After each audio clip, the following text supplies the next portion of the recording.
What brings us together as humans? It's feelings, isn't it? We all feel, respond, and react emotionally to life's ups and downs. We deal with relationships and events all the time.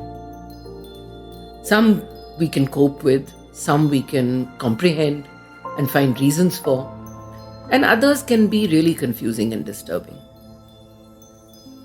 These are some of the queries that challenge people in their everyday lives.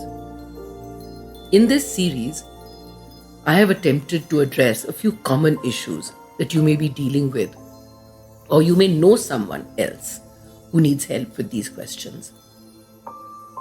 I'd like to remind you that there are no good or bad questions and no stupid people for asking them. There is no stigma attached to anyone who may be troubled because of these issues. This series is to help you or someone you know to get an inspirational and alternate view of some of the topics we are going to be talking about. These common issues, you may find that you relate to them too. So listen on. Join spiritual psychologist and India's #1 biofeedback practitioner, Ritu Malhotra, as she guides you through the paths of self-discovery and personal transformation so that you can live in alignment with your values and purpose. You are listening to the Cellular Alchemist podcast, and here's your host, Ritu Malhotra.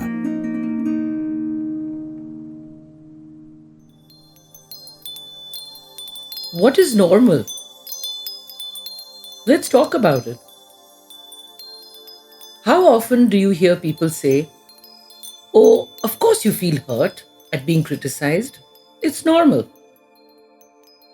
If you're scared of public speaking, well, that's normal. I can't stop once I start eating chocolate. And you'll hear, "Oh yeah, that's normal." My kid doesn't like to share his things. Well, most kids don't.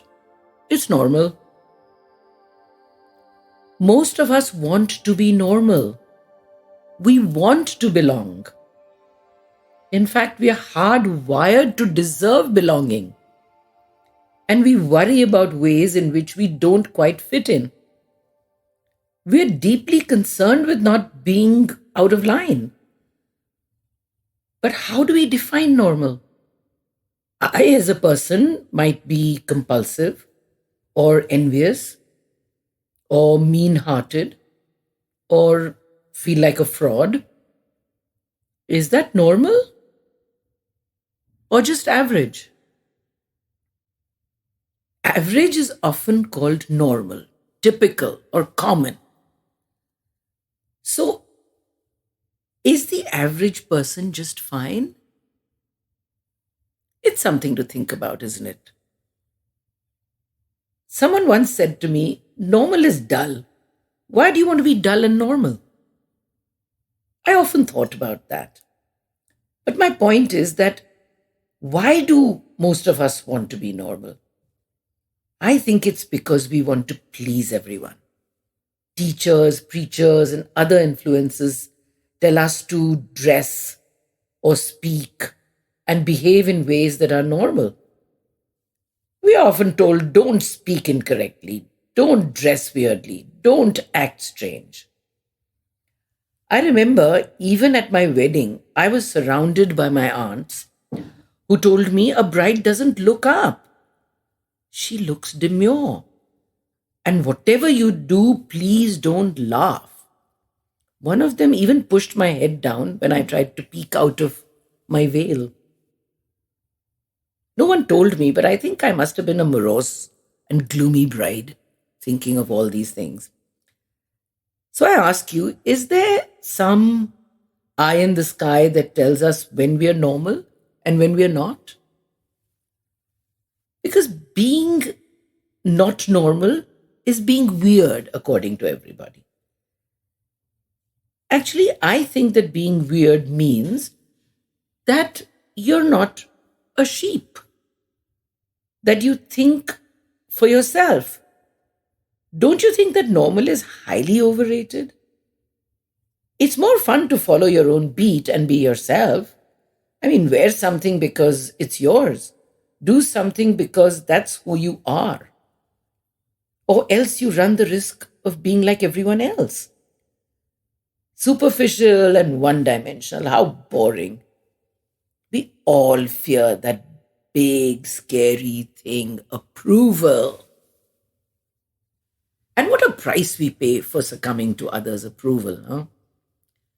So, what can we do to not be part of the herd? I think we can start by challenging our own long held beliefs. Like, is same sex marriage okay? Or would you burn in hell if you eat a cow? Or how okay is it for your staff and you to eat at the same table at the same time? Think about it. And since a lot of our beliefs come from the parents, to parents, I'd suggest being conscious of bringing up your kids to listen to their inner voice, their thoughts, their dreams, their feelings. We need to talk with them, not at them. And I think that critical thinking is one way of being yourself. For example, taking the time to step back, gather information, analyze the situation before jumping to solve a problem. Then patiently assessing the risk involved in taking on a new project. Even compassionately responding to a friend's angry outburst before giving it back in the same vein. Yes, I think critical thinking is one way.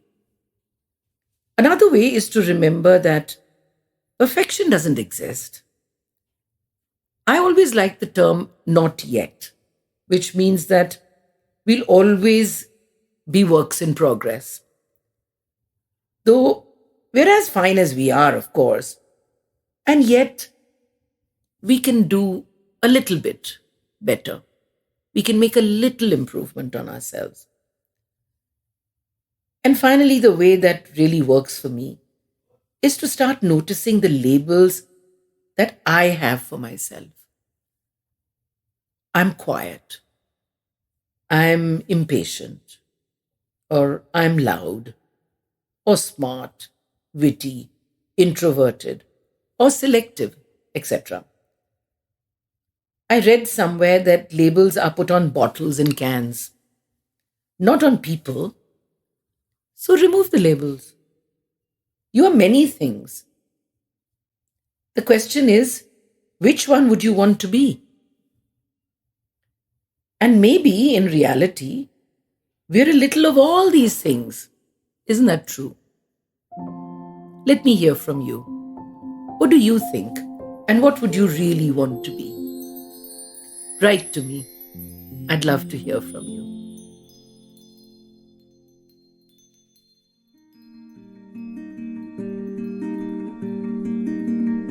That was this week's episode for the Cellular Alchemist podcast with spiritual psychologist Ritu Malhotra. Don't forget to follow the podcast on your listening app so that when the new episode drops, you do not miss out on the chance to change your life by changing your beliefs.